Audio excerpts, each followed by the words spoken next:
ইন্নাল হামদালিল্লাহ ওয়াসসালাতু ওয়াসসালামু আলা রাসূলিল্লাহ। সম্মানিত দর্শক, আসসালামু আলাইকুম ওয়া রাহমাতুল্লাহ।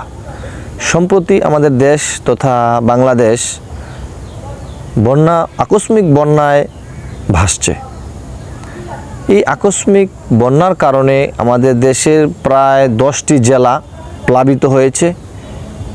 এই পরিস্থিতিতে আমাদের দেশের আমাদের প্রতিবেশীগণ, আমাদের ভাইয়েরা, আমাদের মুসলমান ভাইয়েরা এবং অন্যান্য ধর্মাবলম্বী ভাই ও বোনেরা আক্রান্ত হয়েছে। এই পরিস্থিতিতে আমরা মুসলিম হিসেবে কি করতে পারি, কি করা আমাদের উচিত, এই প্রসঙ্গে আজকের বিষয়ে আলোচনা করব ইনশাআল্লাহ। আল্লাহ সুবহানাহু ওয়া তাআলা পবিত্র কোরআনে বলেছেন, ইন্নামাল মুমিনুনা ইখওয়াত, নিশ্চয়ই প্রত্যেক মুমিনগণ একে অপরের ভাই। শুধু তাই নয়, রাসূল সাল্লাল্লাহু আলাইহি ওয়াসাল্লাম বলেছেন, আল মুসলিমু আখুল মুসলিম, এক মুসলমান আরেক মুসলমানের ভাই। অতএব আমাদের ভাইয়েরা আক্রান্ত হয়েছে, আমাদের দেশবাসী আক্রান্ত হয়েছে। এই পরিস্থিতিতে মুসলমান হিসেবে আমাদের অনেক কাজ, অনেক কার্যক্রম, অনেক প্রস্তুতি নেওয়ার বিষয় আছে। অতএব আমাদের কি করা উচিত সে বিষয়টি আমরা এখন জানব। প্রথমে যে কাজটি আমাদের করতে হবে সেটি হচ্ছে বন্যা কবলিত এলাকার মানুষদেরকে, যে মানুষরা আটকা পড়া মানুষদেরকে উদ্ধার করতে হবে। আমরা জানতে পেরেছি কোনো এলাকায় এত পরিমাণ পানি হয়েছে যে মানুষজন তাদের বৃদ্ধ বাবা মা, সন্তান সন্ততি, নারী এবং শিশুদেরকে নিয়ে আশ্রয়স্থলে আসা সম্ভব হচ্ছে না। অতএব প্রাথমিক কাজ হবে যে যারা আটকা পড়েছেন তাদেরকে উদ্ধার করা, তাদেরকে একটি আশ্রয় কেন্দ্রে নিয়ে আসা এবং শুকনা জায়গায়, যেখানে বসবাস করার উপযোগী এমন একটি জায়গায় স্থানান্তরিত করা। প্রথমেই উদ্ধারের মাধ্যমে এই বন্যা পানি কবলিত এলাকা থেকে উদ্ধারের মাধ্যমে তাদের জীবনকে রক্ষা করা, তাদেরকে রক্ষা করা হচ্ছে আমাদের অন্যতম একটি দায়িত্ব। আর এর মাধ্যমে আল্লাহ তাআলার রহমত পাওয়া যাবে। হাদিসের মধ্যে পাওয়া যায়, আল্লাহু ফি আউনিল আবদি মা কানাল আবদু ফি আউনি আখিহি। রাসূল সাল্লাল্লাহু আলাইহি ওয়াসাল্লাম বলেছেন, বান্দা যতক্ষণ তার ভাইকে সাহায্য করে, আল্লাহ সুবহানাহু ওয়া তাআলা তার বান্দার উপর ততক্ষণ সাহায্য করেন। সুবহানাল্লাহ।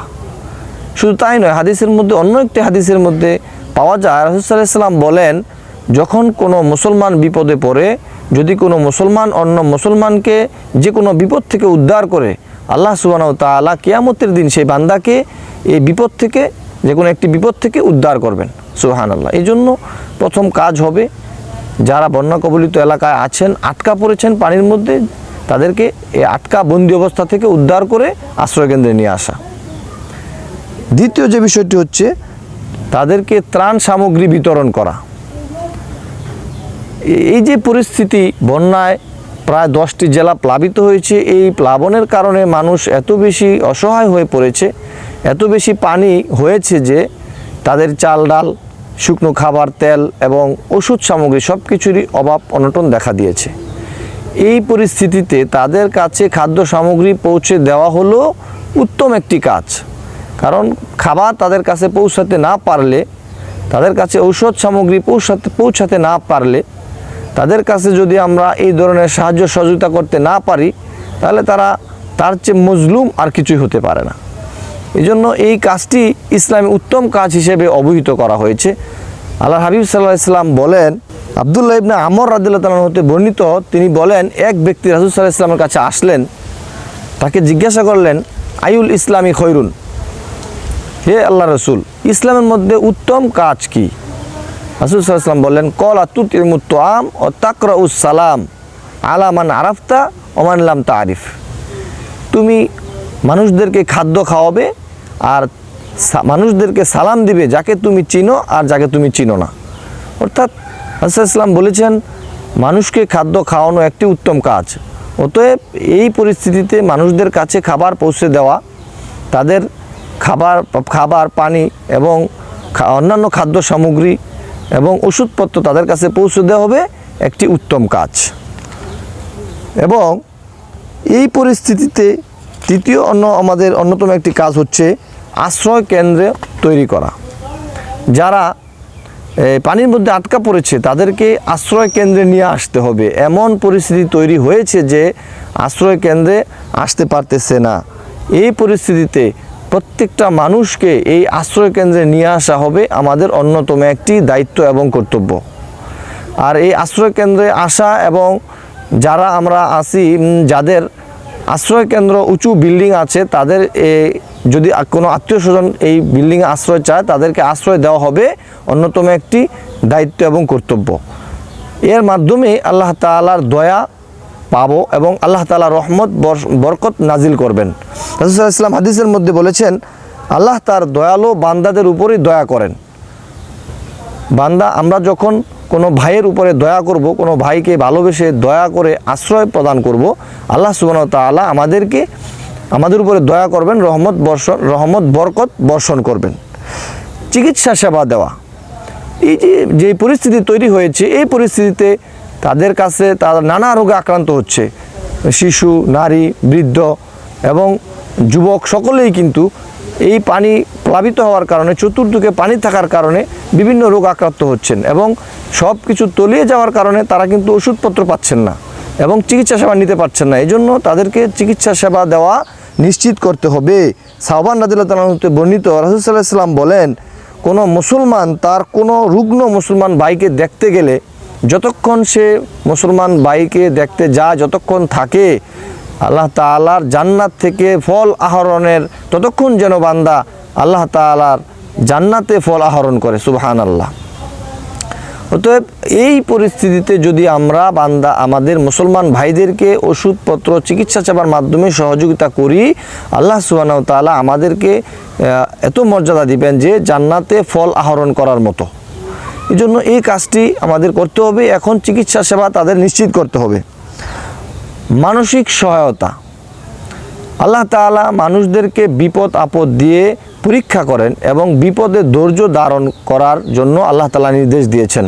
এখন যারা এই বিপদের মধ্যে আছে তাদেরকে আমরা এই উপদেশ দিতে পারি এবং এই সাহায্য সহযোগিতা করার পরে তাদেরকে উদ্ধার করে তাদেরকে ওষুধ সহযোগিতা করার মাধ্যমে, তাদেরকে ত্রাণ সামগ্রী বিতরণের মাধ্যমে আমরা এতটুকু তাদেরকে আশ্বস্ত করতে পারবো আল্লাহ তাআলা বান্দার জন্য এই প্লাবনকে, এই বন্যাকে পরীক্ষা দিয়েছেন এবং প্রত্যেকটা মুমিনকে আল্লাহ তাআলা পরীক্ষা করবেন।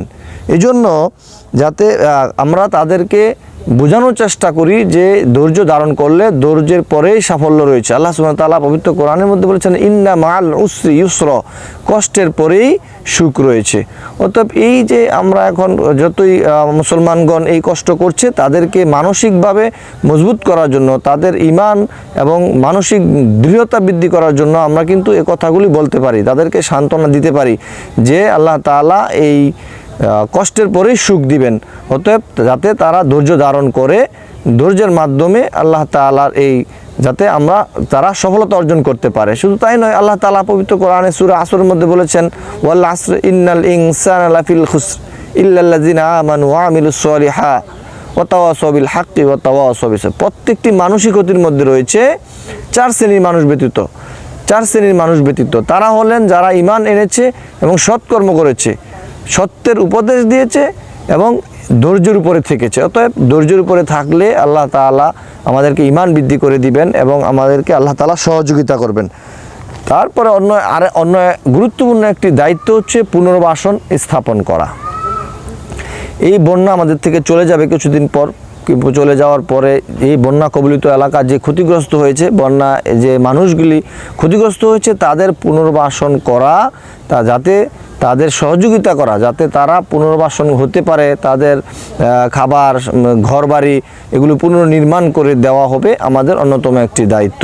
এর মাধ্যমে আল্লাহ তাআলা আমাদের ভ্রাতৃত্ব, ঈমান এবং ইসলামে যে শিক্ষা, ভ্রাতৃত্ববোধ সেটা আল্লাহ তাআলা জাগ্রত করে দিবেন। এবং আমরা হাদিসের মধ্যে এসেছে প্রত্যেকটা মুসলমান হলো একটি মানব দেহের মতো। যখন মুসলমান ভালোবাসা এবং সহানুভূতির দিক থেকে মুসলমানগণ একটি মানব দেহের মতো, যখন দেহের একটি অঙ্গ আক্রান্ত হয়, অসুস্থ হয়, তখন তার অন্য অঙ্গ প্রত্যঙ্গগুলো কিন্তু তাপ এবং অনিদ্রা ভোগ করে, অর্থাৎ অস্বস্তি বোধ করে। এজন্য আমরাও আমাদের মুসলমান ভাই আমাদের মুসলমান বন্ধু, আমাদের আত্মীয় স্বজন, আমাদের দেশবাসী অসুস্থ হয়ে পড়েছে, তারা অস্বস্তিতে আছে, তাদের এই অস্বস্তির কারণে আমরাও অস্বস্তিতে বোধ করা উচিত। ইসলাম আমাদেরকে এই শিক্ষাই দেয়। অতএব আমাদের কাজ হবে তাদের এই বন্যা চলে যাওয়ার পরে পুনর্বাসন নির্ধারণ করা, তাদেরকে পুনরায় জীবন ধারণ করার জন্য যে ব্যবস্থা করা দরকার সেই ব্যবস্থাগুলি নেওয়া। আমরা মুসলমান হিসাবে এই কাজগুলি করা আমাদের জন্য অত্যন্ত জরুরি। আল্লাহ তাআলা আমাদেরকে এক পরিবার হয়ে এক মুসলমান আরেক মুসলমানের ভাই, আমাদের অন্য ভাইদেরকে সহযোগিতার মাধ্যমে আল্লাহ তাআলা এই বিপদ থেকে আমাদেরকে উদ্ধার করুন।